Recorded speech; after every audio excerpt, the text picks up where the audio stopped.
ये है बोइंग 747 का नया शाहकार द डैश 8।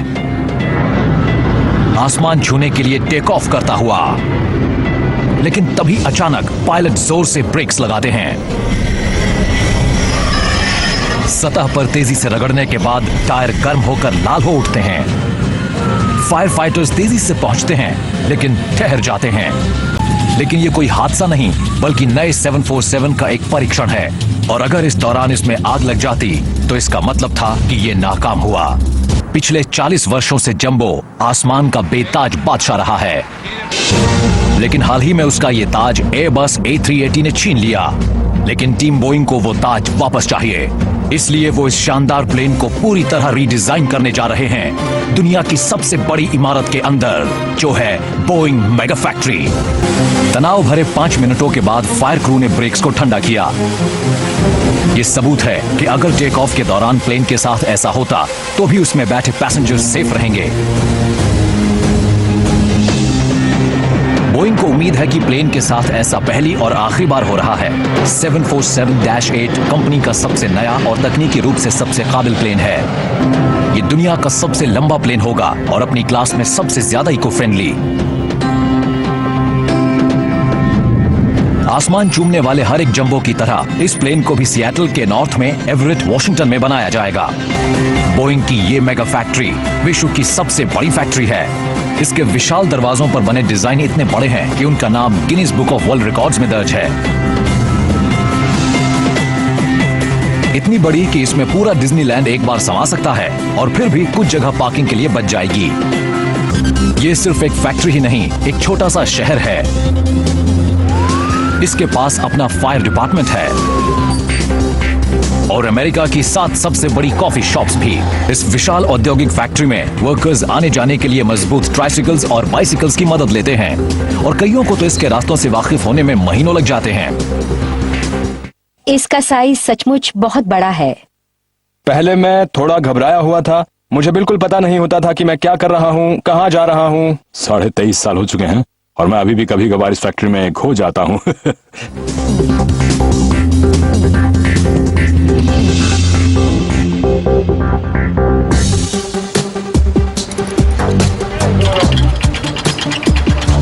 ये इमारत इतनी बड़ी है कि इसकी 11वीं मंजिल की छत पर बादल बनने लगते हैं, और छोटे बड़े प्लेन्स के बिखरे हुए पार्ट्स का नजारा हैरान कर देने वाला होता है। लेकिन हैरानी भरे इस नजारे के पीछे भी एक वजह है। कंपनी जो भी प्लेन बनाती है उन सभी के लिए अपना अलग स्थान होता है, और ये जगह कंपनी के सबसे पसंदीदा प्लेन 747 के लिए रखी गई है। एक अकेले 747-8 के बनने में ही तकरीबन 60 लाख से ज्यादा पार्ट्स लगते हैं, और उन सब का एकदम सही वक्त पर यहां होना जरूरी है। जरूरत के समय उत्पादन एक ऐसा सही तरीका है बोइंग के पैसे की बचत करता है, क्योंकि कंपनी को बहुत पहले से हिस्से पुर्जे खरीद कर स्टोर नहीं करने पड़ते। लेकिन इसमें एक जोखिम है, इसमें टाइमिंग की बहुत अहमियत है। हाँ, पुर्जों की कमी होती रहती है, लेकिन उन पुर्जों का निर्माण ही हमारी सफलता का राज है, और हम कोशिश करते रहते हैं कि किसी भी तरह के कल पुर्जों की कमी ना हो जिससे प्रोडक्शन सिस्टम पर असर पड़े। सबसे बड़े पुर्जों में से एक वो पुर्जा है जिसे आप पहले से नहीं खरीदना चाहेंगे, और ये है $2 करोड़ का इंजन। इंजन्स काफी महंगी चीज होते हैं, तो हम इन्वेंट्री कॉस्ट के नजरिए से अपना पैसा मैनेज करने की कोशिश करते हैं। फैक्ट्री से निकलने के 1 या 2 दिन पहले इंजन्स को हमारे सभी मॉडल्स में लगाया जाता है। वो हमारे पास एकदम सही समय पर ही पहुंचते हैं। एक 747 का इंजन कहीं खो तो नहीं सकता, लेकिन बोइंग को 60 लाख और दूसरे पार्ट्स की भी जरूरत होती है, और ये 7 टन के इंजन जितने बड़े बिल्कुल नहीं होते। सर कैसे हैं आप? बढ़िया। मुझे एक डिप स्टिक चाहिए। ओके। और शायद एक गन बैरल ड्रिल जो वहां पर है। ओके। हर पार्ट को इलेक्ट्रॉनिकली ट्रैक किया जाता है। इसकी मदद से बोइंग अपनी फैक्ट्री के किसी भी पार्ट को कभी भी असेस कर सकता है। एक्सीलेंट। ये लीजिए, ठीक है ना? Thank you sir. ओके। सुबह के 2 बजे हैं, लेकिन बोइंग में काम कभी बंद नहीं होता। दुनिया की सबसे विशाल इमारत में एक बहुत ही पेचीदा मनूवर चल रहा है।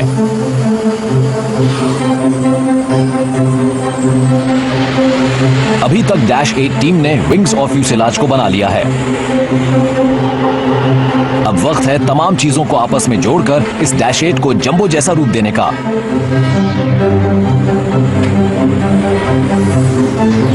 फ्यूसेलाज के 3 हिस्सों को जोड़ना इस पूरे असेंबली प्रोसेस में एक बहुत ही मुश्किल काम है, इसलिए इसे रात के समय ही किया जाता है। रात के वक्त इसे करना ज्यादा सेफ होता है क्योंकि फ्लोर पर कम लोग होते हैं और किसी अनहोनी की आशंका भी कम होती है। इस प्रक्रिया में लाखों डॉलर की कीमत के एयरक्राफ्ट पार्ट्स को आपस में जोड़ा जाता है, तो इसे एक बहुत ही डेलिकेट इंडस्ट्रियल डांस कहा जा सकता है। ग्राउंड क्रू को बेहद छोटी डिटेल्स की तरफ भी पूरा ध्यान देना होता है। अब क्रू फॉरवर्ड सेक्शन को विंग्स से जोड़ने की तैयारी में है। किसी सेक्शन को नीचे लाते समय टीम को एकदम सटीक रहना होता है। हमें सही लाइनअप करना होता है ताकि पक्का हो सके कि हमने क्रेडल को सही पोजीशन पर लगाया है। मामला 1/4 इंच का होता है, इस तरफ या उस तरफ। अब विंग्स को सेंटर फ्यूसेलाज से जोड़ दिया गया है। इनका स्पैन फैक्ट्री फ्लोर की पूरी चौड़ाई में फैला हुआ है। 2 ट्रैक्टर्स को एकदम समान रफ्तार से चलना होगा ताकि विंग सेक्शन फैक्ट्री की दीवारों से रगड़ ना खा जाए। दीवारों और विंग टिप्स के बीच सिर्फ 5 सेंटीमीटर का अंतर है। अब टेल सेक्शन का मिलन बाकी प्लेन से हो रहा है। अब जंबो का जाना पहचाना आकार नजर आने लगा है। इसकी लंबाई 76 मीटर और चौड़ाई 68 मीटर है।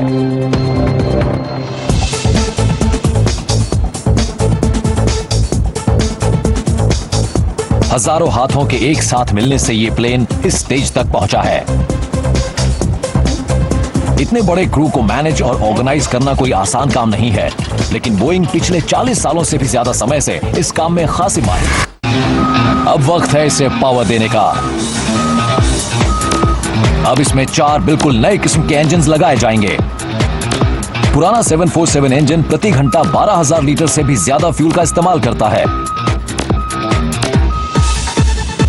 तेल के लगातार बढ़ते दामों के कारण सभी एयरलाइंस तेल की खपत को घटाने के तरीके खोज रही हैं।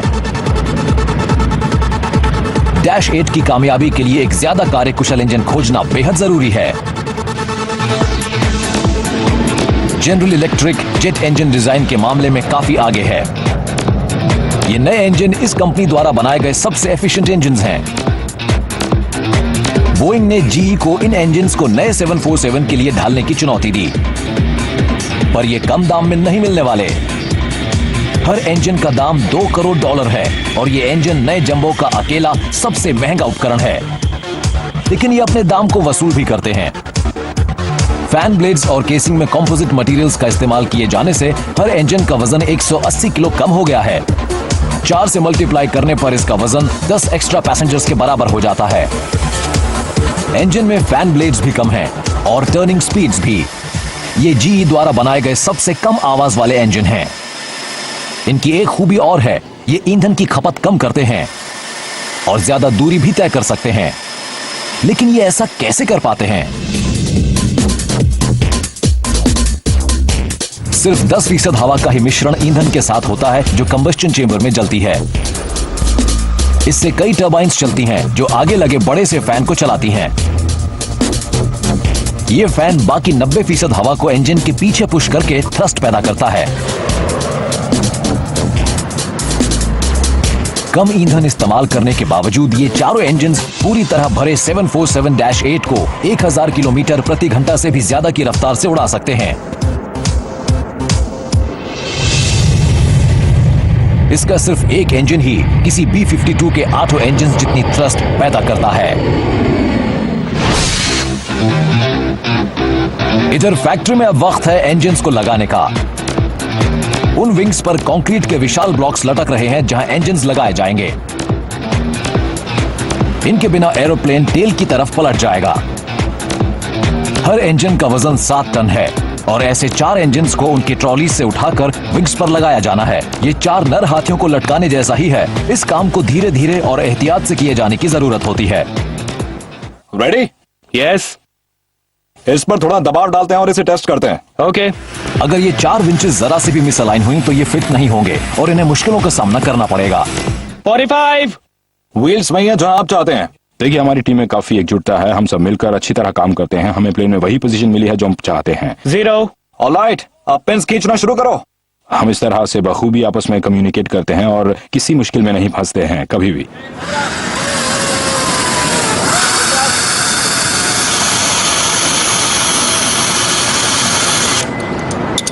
सेफ्टी के लिए हार्नेस का इस्तेमाल करें।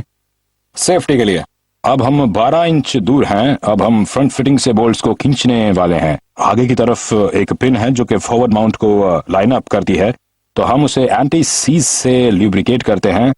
हम अभी 6 इंच और बढ़ेंगे, देखेंगे कि सब कुछ क्लियर है, उसके बाद बाकी के 6 इंच तय करेंगे, फिर चारों बोल्ट्स को खींच लेंगे और टॉलरेंस क्लोज रखनी है 1 इंच के 1000वें हिस्से के आसपास। ठीक है, कम ऑन अप।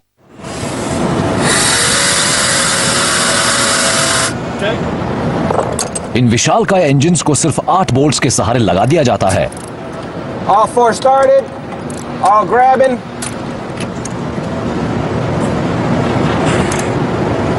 – 50% हो गया क्या? नहीं हुआ, मैं अभी इसे नीचे कर रहा हूं। ओके। इन बोल्ट्स पर रियर में टॉर्क है 625 फुट पाउंड्स और आगे की तरफ है ये 375 फुट पाउंड्स।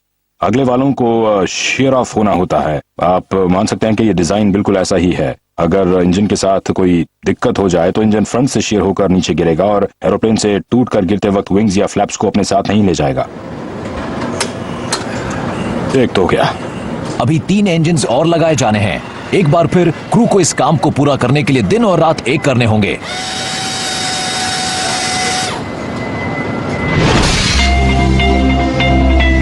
हफ्तों तक कड़ी मेहनत के बाद अब वक्त है इंजन को ऑन करने का, लेकिन उससे पहले और भी बहुत सा काम बाकी है।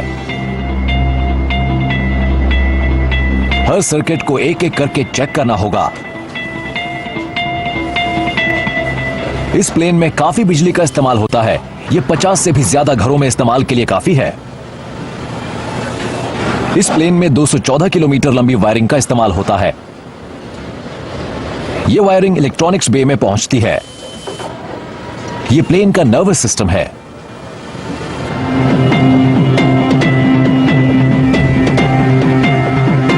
नई फ्लाई बाय वायर टेक्नोलॉजी को प्लेन में लगे कंप्यूटर कंट्रोल करते हैं, लेकिन यह पूरी तरह ऑटोमेटेड नहीं है। पायलट कंप्यूटर को ओवरराइड कर सकता है और अगर कोई गड़बड़ हो जाए तो कई बैकअप प्रणालियां भी मौजूद हैं। अगर मुझे फ्लैप्स को नीचे करना होता तो इसके लिए हाइड्रोलिक सिस्टम्स इस्तेमाल करने होते, लेकिन अगर किसी वजह से हाइड्रोलिक्स उपलब्ध नहीं है तो हम एयर प्रेशर का इस्तेमाल कर सकते हैं फ्लैप्स को नीचे करने के लिए। और अगर हमारे पास ये उपाय भी नहीं है तो बिजली से फ्लैप्स नीचे किए जा सकते हैं। तो कुल मिलाकर इसमें बहुत से जरिए हैं। टेक्नीशियंस हर सर्किट तक टेस्ट सिग्नल भेजने के लिए एक विशेष कंप्यूटर का इस्तेमाल करते हैं।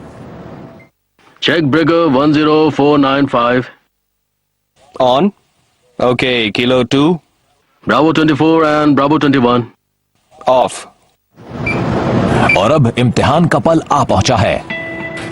अब फैक्ट्री पावर सप्लाई के जरिए पहली बार प्लेन को इलेक्ट्रिसिटी दी जाएगी।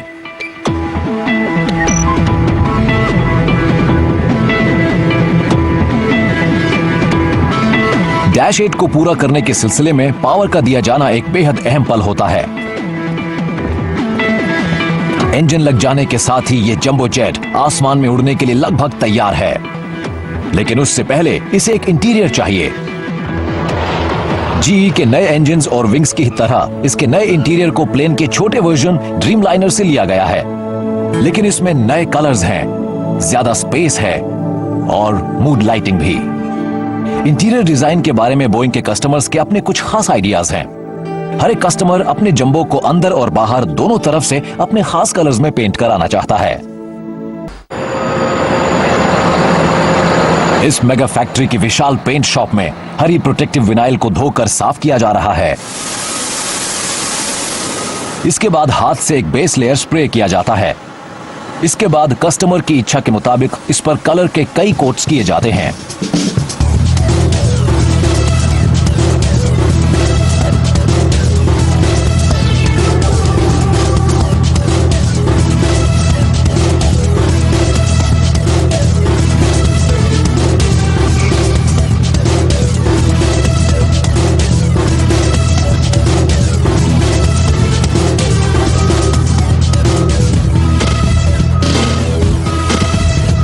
इन्हें कलर लेयर्स की तादाद के सिलसिले में एहतियात बरतनी पड़ती है।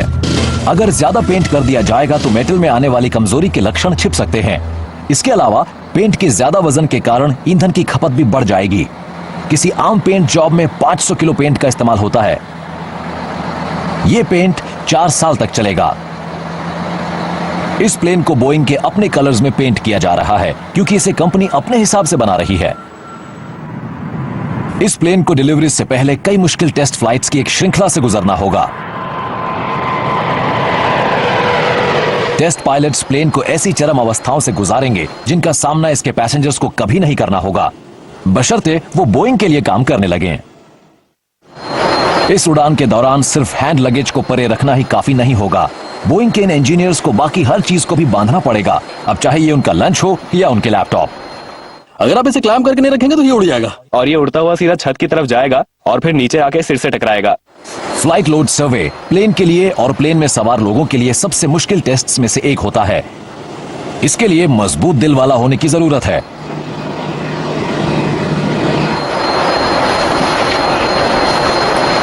दिखने में भले ही ये हंसी मजाक लगे, लेकिन ये बहुत गंभीर मामला है। फ्लाइट लोड सर्वे में पूरे प्लेन में वजन की जांच की जाती है। पायलट कुछ बहुत ही चरम मनूवर्स करते हैं। वो कुछ ही सेकंड्स में 0 से 2G की ग्रेविटी तक पहुंच जाते हैं। इससे फ्यूसेलाज और विंग्स पर जबरदस्त दबाव पड़ता है। इसके बाद डैश 8 को सामना करना होता है वेलोसिटी मिनिमम अनस्टिक टेस्ट का। टेस्ट पायलट्स बेहद धीमी रफ्तार पर टेक ऑफ करने की कोशिश करते हैं। इससे टेल रनवे से टकराती है। इस टेस्ट को पास करने के लिए प्लेन को इसी रफ्तार पर सुरक्षित लिफ्ट ऑफ करना होता है। अगर किसी पायलट को टेक ऑफ करने का इरादा छोड़ना पड़े और उसकी टेल टेक ऑफ से पहले जमीन से टकरा जाए तो इसके बावजूद भी विमान सेफली टेक ऑफ कर सकता है। तो जब हम ऐसा करते हैं तो टेल के साथ लकड़ी का एक लंबा ब्लॉक अटैच कर देते हैं। टेल जमीन पर ड्रैग तो करती है, पर इससे एयरप्लेन की स्किन को नुकसान नहीं होता।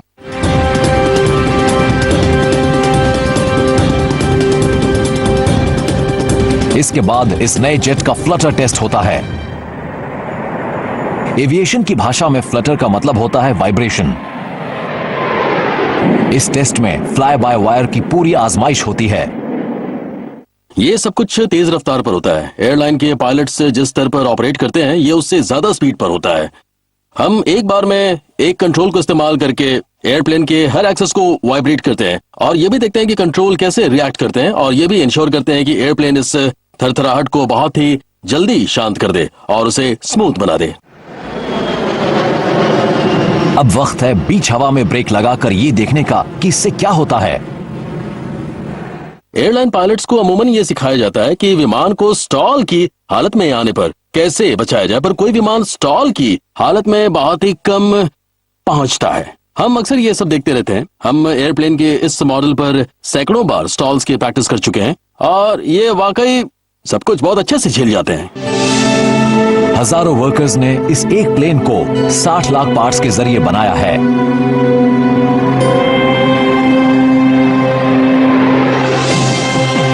इसने पायलट्स की हर चुनौती का बखूबी सामना किया।